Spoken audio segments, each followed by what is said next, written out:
नमस्कार साथियों, धाराजिस के इस ऑनलाइन प्लेटफॉर्म पे आप सभी का स्वागत है। जैसा कि आप सभी को पता है कि हॉस्टल वार्डन के लिए लगातार स्पेशल क्लासेस हैं, वो धाराजिस के द्वारा लाई जा रही है। इसी क्रम में हॉस्टल वार्डन के सिलेबस में शामिल चाइल्ड साइकोलॉजी, स्पोर्ट, योग और एजुकेशन, इस पार्ट को हम यहाँ डील करेंगे। 14 मार्क्स का वेटेज है और इसको हम डील करने वाले हैं किस प्रकार से, तो थ्योरी प्लस इंपॉर्टेंट एमसीक्यू, यानी जो आपके एग्जाम के पॉइंट ऑफ व्यू से इंपॉर्टेंट हो सकते हैं।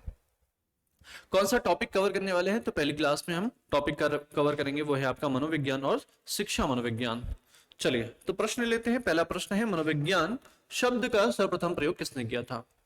तो मनोविज्ञान के विषय के बारे में बात करें तो ये विषय एक स्वतंत्र विषय के रूप में आने से पहले, यानी एक इंडिपेंडेंट सब्जेक्ट में आने से पहले दर्शन शास्त्र का पार्ट था, यानी फिलोसफी का पार्ट था। 16th सेंचुरी में इसे आत्मा के अध्ययन के रूप में लिया जाता था। जस्ट बिकॉज इसके नाम से ही क्लियर होता है, जो मनोविज्ञान है वो साइकोलॉजी शब्द से बना है। साइकोलॉजी शब्द भी आपसे पूछा जा सकता है किस भाषा से लिया गया है, तो आपको ध्यान रखना है लैटिन भाषा से लिया गया है।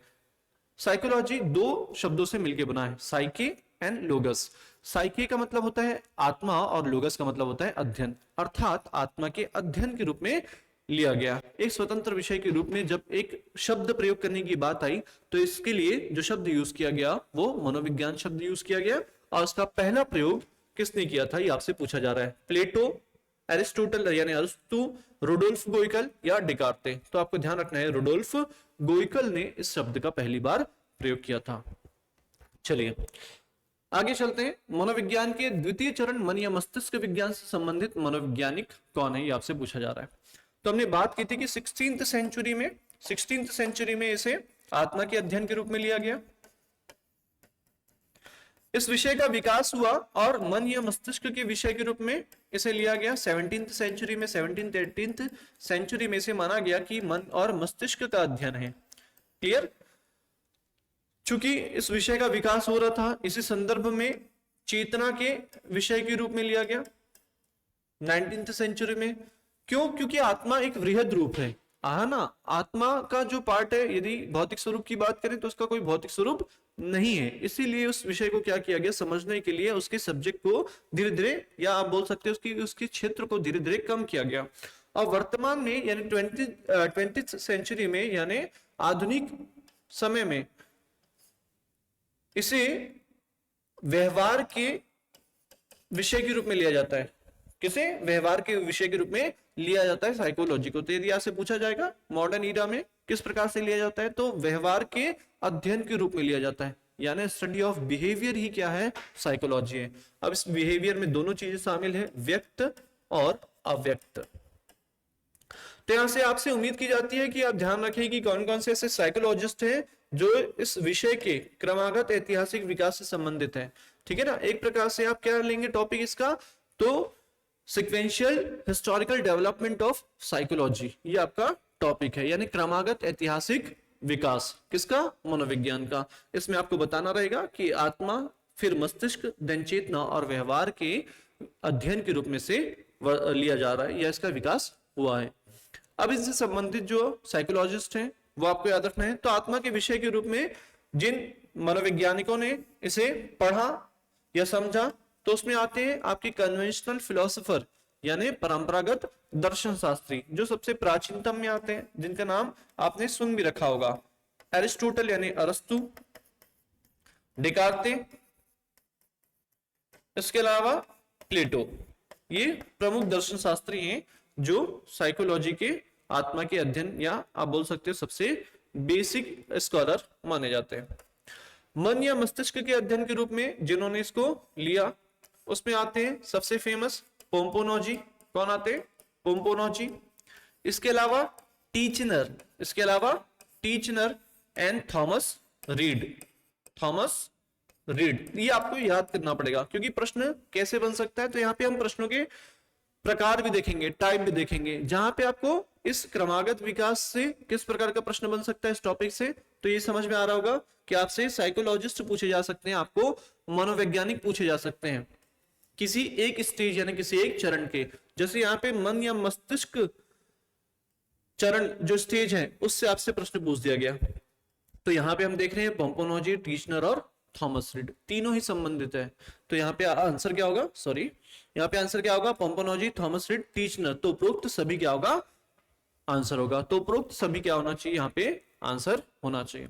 इसके अलावा चेतना, चेतना पे बात करें तो यहाँ पे आपको जो साइकोलॉजिस्ट देखने को मिलते हैं फेमस, वो मिलते हैं William Wundt, William Wundt, William Wundt, इसके अलावा विलियम जेम्स। तो इनके नाम आपको याद करने पड़ेंगे, ठीक है। यदि इस प्रश्न को मैं चेंज कर दूं और यहां मैं बोल दूं कि चेतना के विज्ञान से संबंधित कौन है, तो यहाँ पे आंसर में फिर आ जाएंगे William Wundt and William James. इसके अलावा वर्तमान में जो इसे व्यवहार के अध्ययन के रूप में लिया जा रहा है, इनसे संबंधित कौन है, तो फेमस व्यक्तियों में आपको याद रखना है जेबी वॉटसन। क्या याद रखना है, जेबी वॉटसन, स्कीनर, थॉर्नडाइक, ठीक है। ये वर्तमान में मनोविज्ञान के व्यवहार से संबंधित मनोवैज्ञानिक है। चलिए, तो प्रश्न का एक प्रारूप ये बन सकता है। दूसरा प्रारूप क्या बन सकता है कि यहाँ पे किसने जर्मनी के लिबिचिंग शहर में क्या किया था, तो प्रयोगात्मक मनोविज्ञान की प्रयोगशाला स्थापित की थी।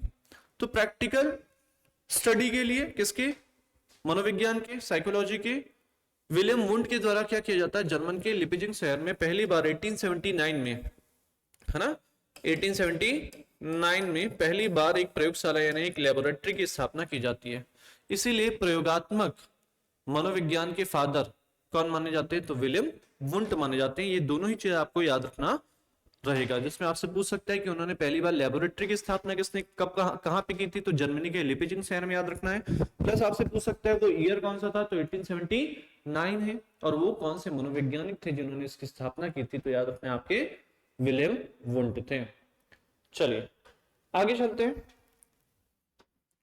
अगला जो प्रश्न है यहाँ पे आपसे पूछ दिया गया है कि व्यवहारवाद का जनक कौन है, फादर ऑफ बिहेवियरिज्म। तो अलग अलग जो संप्रदाय है, अगला जो टॉपिक है क्रमागत विकास के बाद जो आपसे उम्मीद की गई है या आपको जो टॉपिक दिया गया है वो किया गया है संप्रदायों से, मनोविज्ञान के डिफरेंट जो संप्रदाय हैं, सेक्ट्स हैं, उनसे आपसे प्रश्न पूछा जाएगा। तो इन संप्रदायों में हम बात करें तो सबसे पहला जो संप्रदाय लिया जाता है वो स्ट्रक्चरलिज्म यानी संरचनावाद को लिया जाता है, संरचनावाद को लिया जाता है। संरचनावाद की जो शुरुआत है वो 1819 में मानी जाती है और विलियम वुंट इसके प्रवर्तक माने जाते हैं, यानी फाउंडर माने जाते हैं।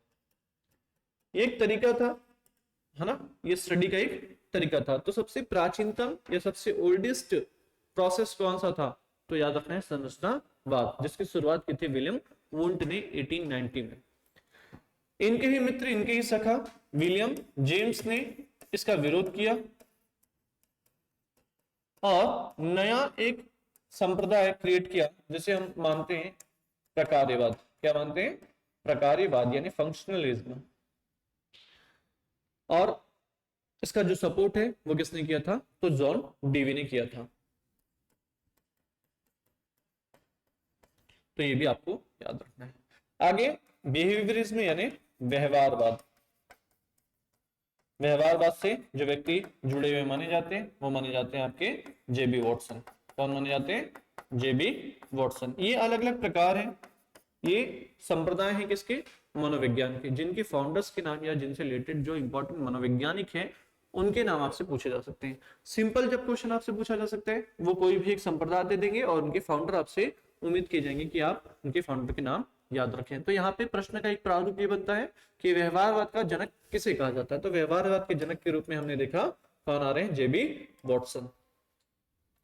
क्लियर है, तो ये बात आपको याद रखनी है। इसके अलावा अन्य और भी संप्रदाय हैं, जैसे साइकोएनालिटिज्म जो है यानी मनोविश्लेषणवाद है, जिसके फाउंडर माने जाते हैं कौन, ये भी आपको ध्यान रखना है। मनोविश्लेषणवाद, मनोविश्लेषणवाद,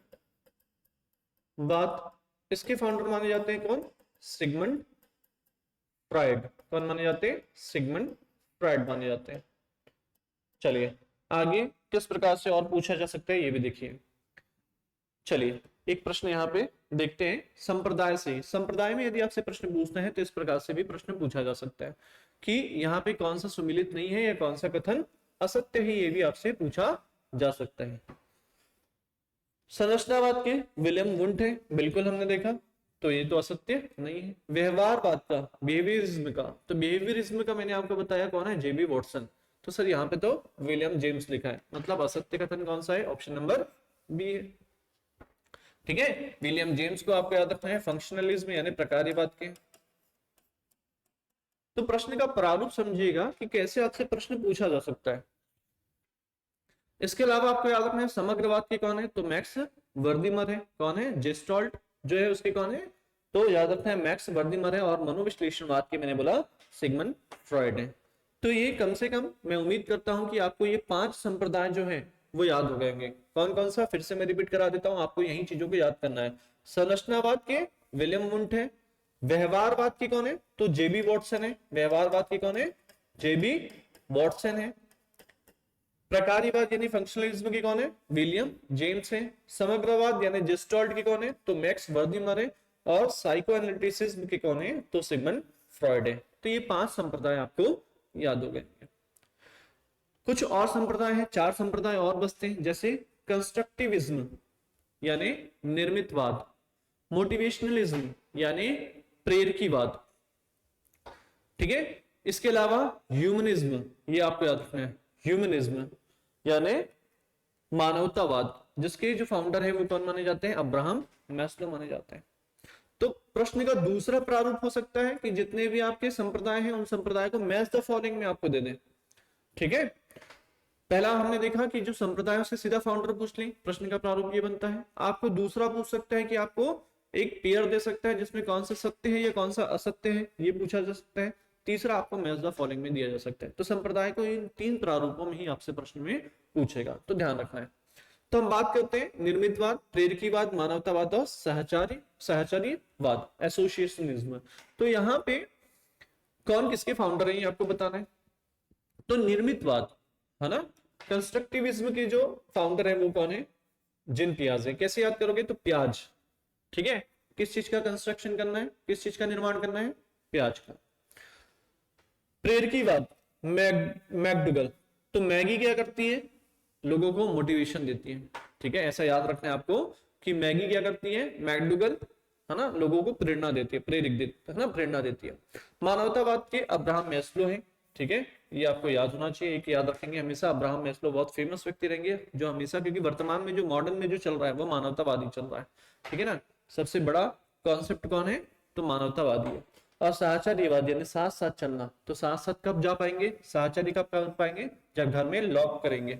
ठीक है, लॉक करने के बाद ही घर से बाहर निकलेंगे। तो याद रखना है, इसमें ऑप्शन में वैसे खेत ऑप्शन गलत है, लेकिन ध्यान रखेंगे B D C and A इसका सही आंसर होगा। ठीक है, इसका सही आंसर होगा बी डी सी ए। मैंने यहाँ पे प्रयास किया है कि आपको ये बता पाऊं कि प्रश्नों का प्रारूप कैसे बन सकता है और किस प्रकार के जो प्रश्न है आपसे पूछे जा सकते हैं। तो यहाँ पे आपने 2 टॉपिक लगभग कवर किए है ना, कौन कौन सा, क्रमागत ऐतिहासिक विकास यानी सीक्वेंशियल डेवलपमेंट ऑफ मनोविज्ञान, साइकोलॉजी। दूसरा आपने टॉपिक कवर किया साइकोलॉजी के यानी मनोविज्ञान के अलग अलग संप्रदाय। तीसरा जो आपसे प्रश्न के रूप में पूछा जा सकता है वो मनोविज्ञान से संबंधित जो इंपॉर्टेंट डेफिनेशंस हैं, यानी उससे इंपॉर्टेंट जो परिभाषा है जो मनोवैज्ञानिक के द्वारा दिए गए हैं, उनसे आपसे प्रश्न पूछा जा सकता है। चलिए, तो मनोविज्ञान व्यवहार व अनुभव का विज्ञान है जो जीवन की सभी परिस्थितियों में प्राणी की क्रियाओं का अध्ययन करता है। तो मनोविज्ञान तो हमने पढ़ा था, यदि आपके वर्तमान में हम इसके डेफिनेशन पे ले तो आपको समझना है कि मनोविज्ञान जो है वो मानसिक क्रियाओं का, अनुभव का और व्यवहार जो दोनों प्रकार यानी व्यक्त और अव्यक्त दोनों ही व्यवहार हैं, उन व्यवहारों का अध्ययन है, एक क्रमागत, एक सीक्वेंशियल स्टडी है। ठीक है, साइकोलॉजी क्या है, तो साइकोलॉजी 3 चीजों यानी मानसिक क्रिया, अनुभव और व्यवहार, जिसमें व्यक्त और अव्यक्त दोनों ही प्रकार के जो व्यवहार है वो शामिल है। इनका क्रमागत यानी सीक्वेंशियल स्टडी वर्तमान मनोविज्ञान का महत्वपूर्ण बिंदु है।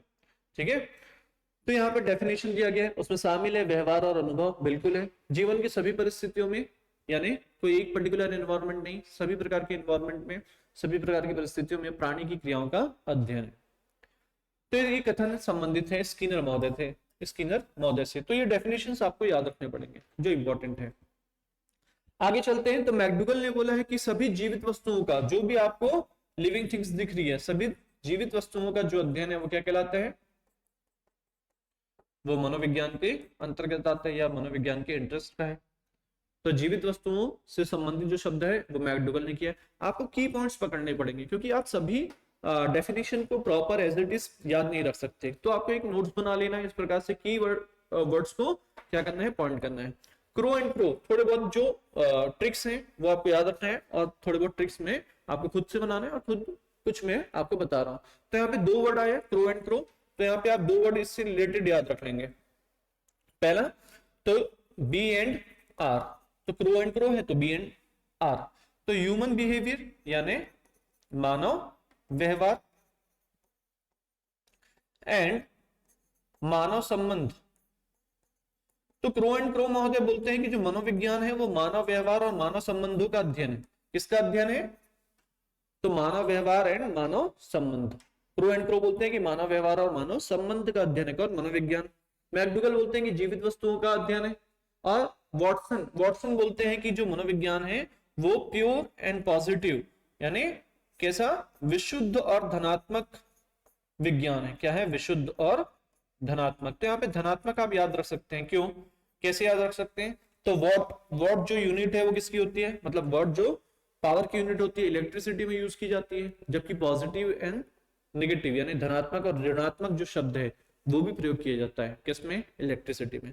तो कनेक्ट करके याद रख सकते हैं, विशुद्ध और धनात्मक विज्ञान के रूप में माना गया है किसको, मनोविज्ञान को, और ये जेबी वॉटसन के द्वारा इसको बोला गया। तो डेफिनेशन में एक टाइप बनता है, तो आपके तीन टाइप क्या हुए, कवर हुए।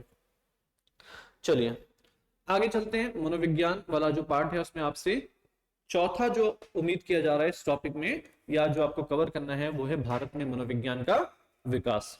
तो कैसे कवर करेंगे, तो इसमें जो क्या प्रश्न पूछे जाएंगे, भारत में मनोविज्ञान का विकास कैसे हुआ था।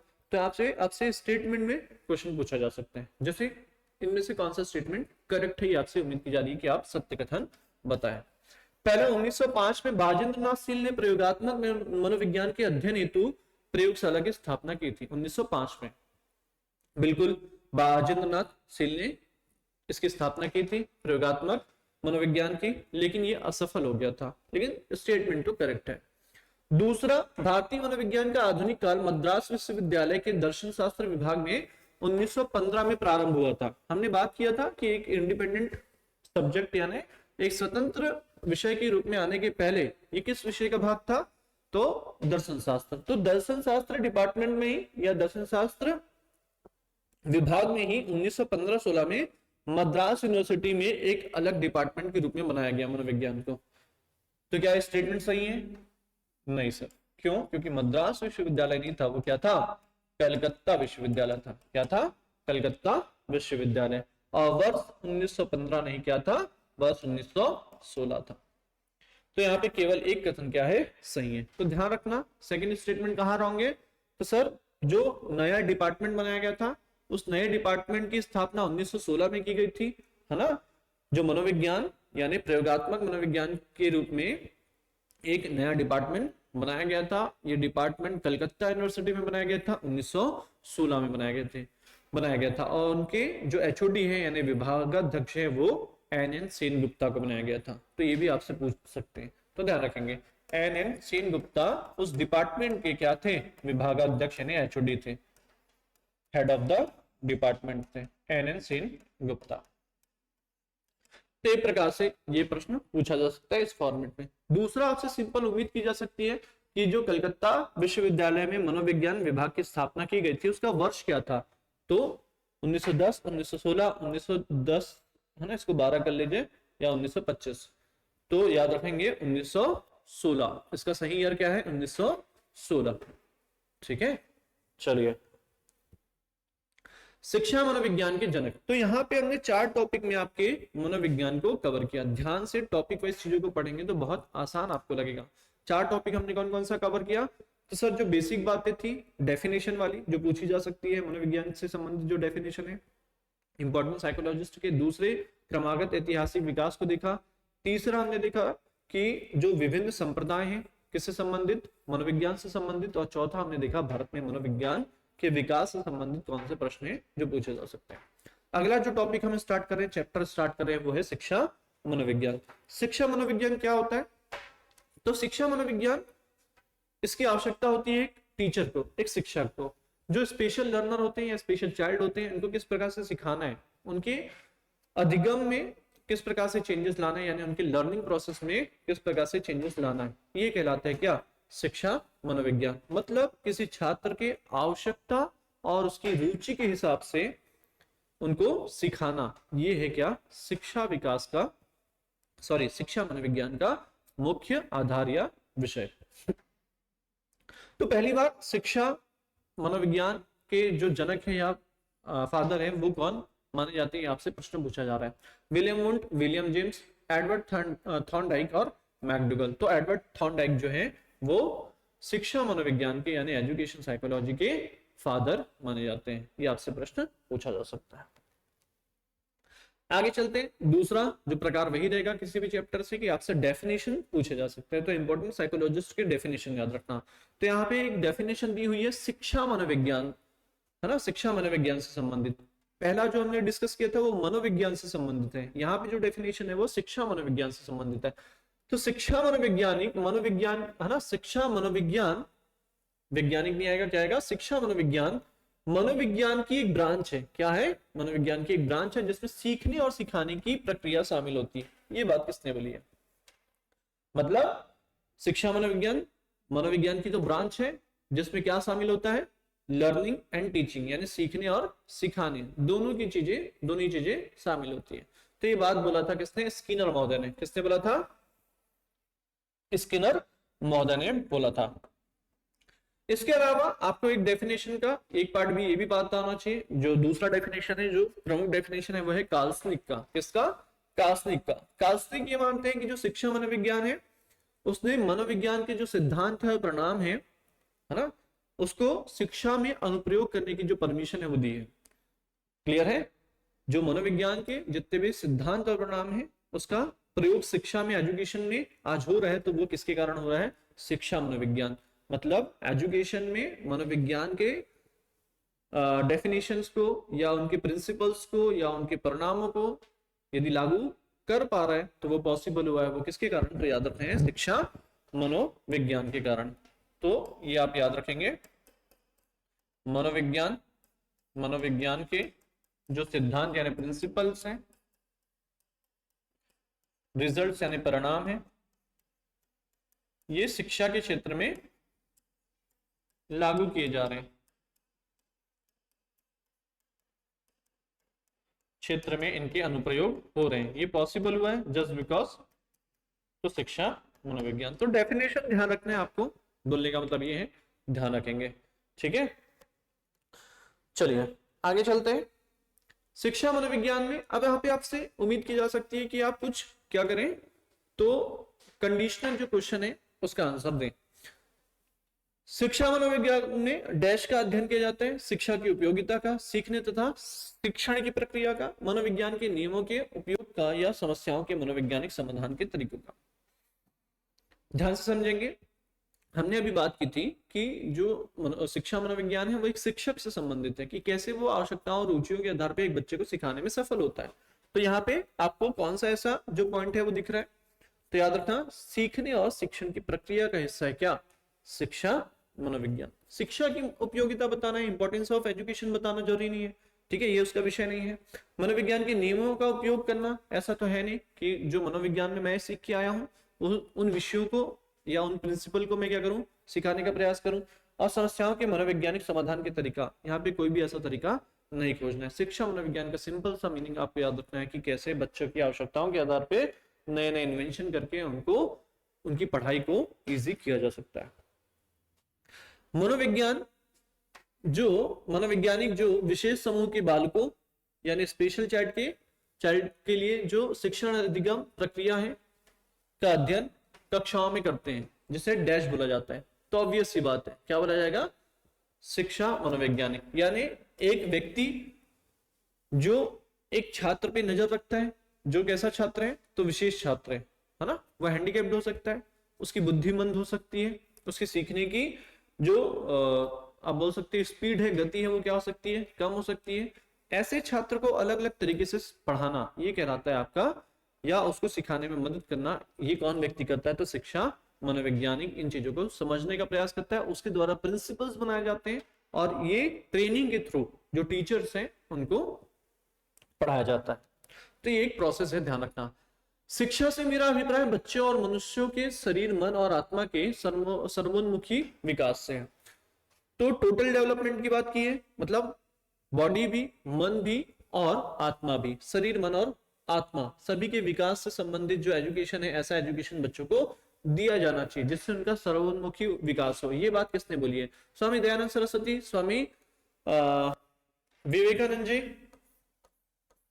एंड टीपी नंद जी एंड महात्मा गांधी जी। तो याद रखेंगे जो महात्मा गांधी जी हैं वो माने जाते हैं कि उन्होंने वर्धा प्रस्ताव लाया था 1937 में। तो ये भी आपसे पूछा जा सकता है वर्धा प्रस्ताव, और उन्होंने बिल्कुल यहाँ पे क्या किया था, फोर्स किया था कि बच्चों को क्या किया जाए, बच्चों को उस प्रकार का स्टडी दिया जाए जिससे उनका ना केवल एक शैक्षिक विकास हो, इसके अलावा उनका शारीरिक, मन और आत्मा का विकास भी होना चाहिए। तो इस प्रकार से पूरी जो बातें हैं एजुकेशन को लेके, है ना, एक सर्वोन्मुखी विकास जो बच्चे के सर्वोन्मुखी विकास से संबंधित है, वो बात अपने वर्धा प्रस्ताव में 1937 में गांधी जी ने रखा था। तो ये आपको ध्यान रखना है। चलिए अगला, एक प्रभावी शिक्षण का अर्थ निम्नलिखित सभी को छोड़कर है। मतलब ऐसा यदि कहीं पे आप बोल रहे हैं कि बिल्कुल प्रभावी शिक्षण हुआ है, ठीक है, लेकिन इनमें से कौन है जो शामिल नहीं होगा? एक शिक्षक उत्साह के साथ पढ़ाता है तो ये प्रभावी शिक्षण में आएगा। एक शिक्षक अपने छात्रों में दोष ढूंढता है। एक शिक्षक वर्ग नियंत्रण की तुलना में शिक्षण पर अधिक बल देता है, और मतलब नियंत्रण की तुलना में शिक्षण पे अधिक बल देता है। और एक शिक्षण पाठ्यक्रम पूरा करने के बजाय विषय वस्तु को समझाने का प्रयास करता है। तो कौन सा रॉन्ग होगा? ये एक प्रकार है क्वेश्चन का जहां पे आपको नॉर्मली समझना है, अपने विवेक से समझना है कि एक शिक्षक कभी भी अपने छात्रों में दोष ढूंढने का, है ना, कमी ढूंढने का प्रयास नहीं करता।